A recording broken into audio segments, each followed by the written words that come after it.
Nakayama from Holistic Nutrition Lab. I'm guessing that there was one pivotal moment in your life that pointed you in the direction of nutrition for healing and health.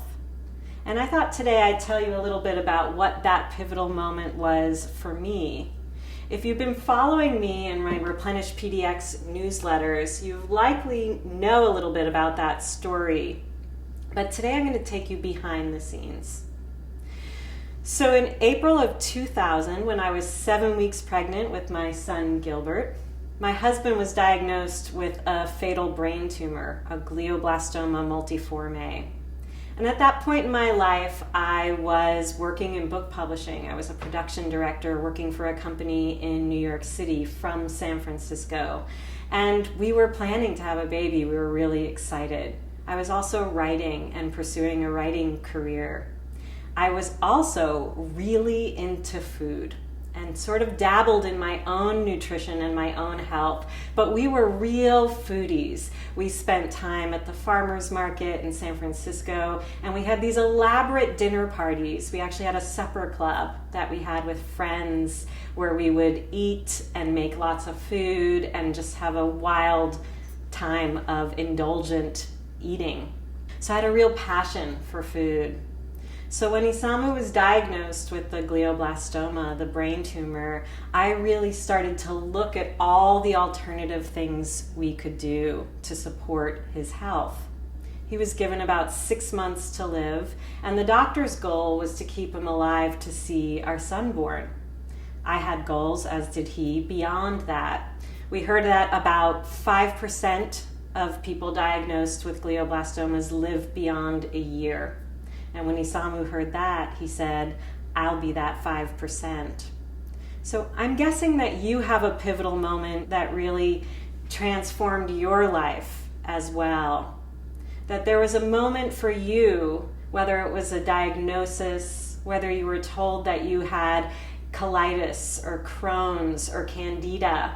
There was something in your life that made you pick up, pay attention, and turn your attention to the benefits of food.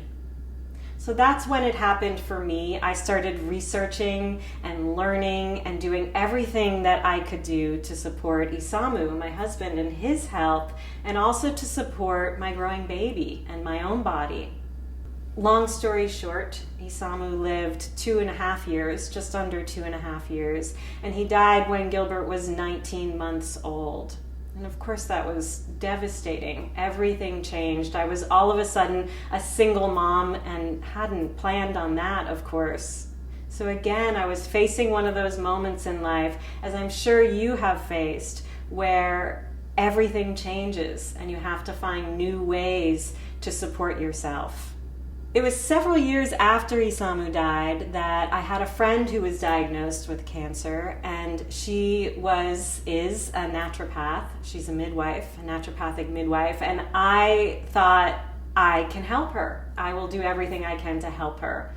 And then I questioned myself, what do I know? I don't know anything to help her.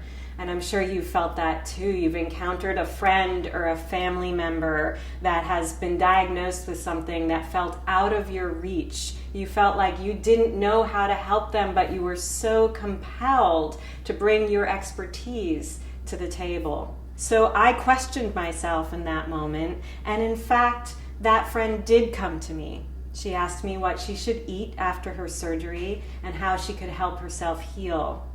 And that confidence that she placed in me propelled me to take the next steps in what became my own career. It wasn't my career at that point. One key point I want to bring to your attention is that naturopathic friend who was diagnosed with cancer came to me because I was already positioned as the person who brought the delicious, healthy food to potlucks, school functions, dinner parties. And so I was already known for knowing something about combining the health and the yumminess together.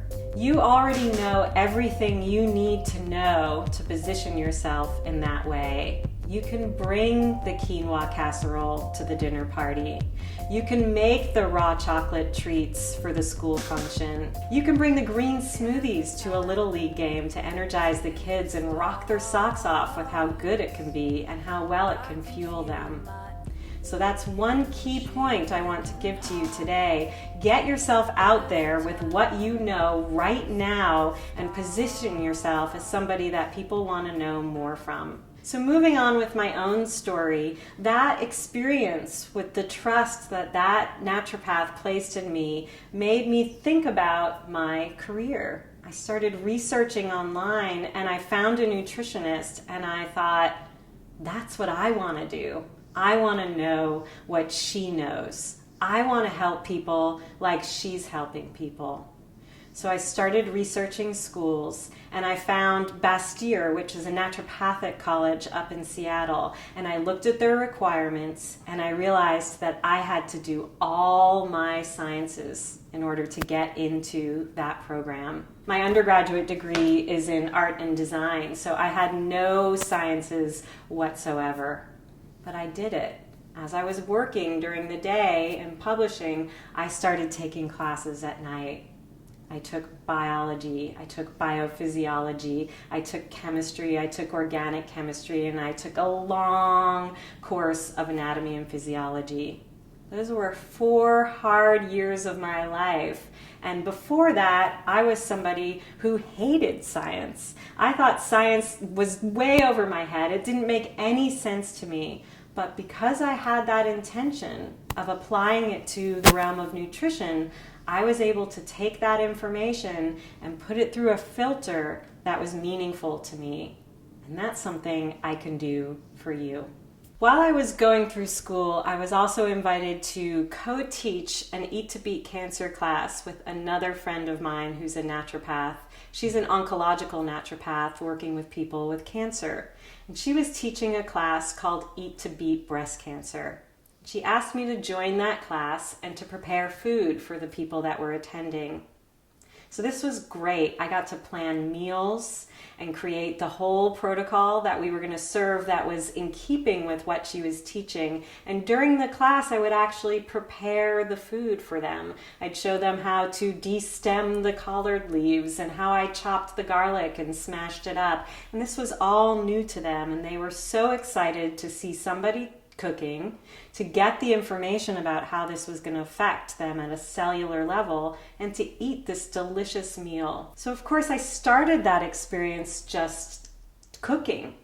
And then as I was learning more and more, as I was going through my education, I was able to step up and teach more.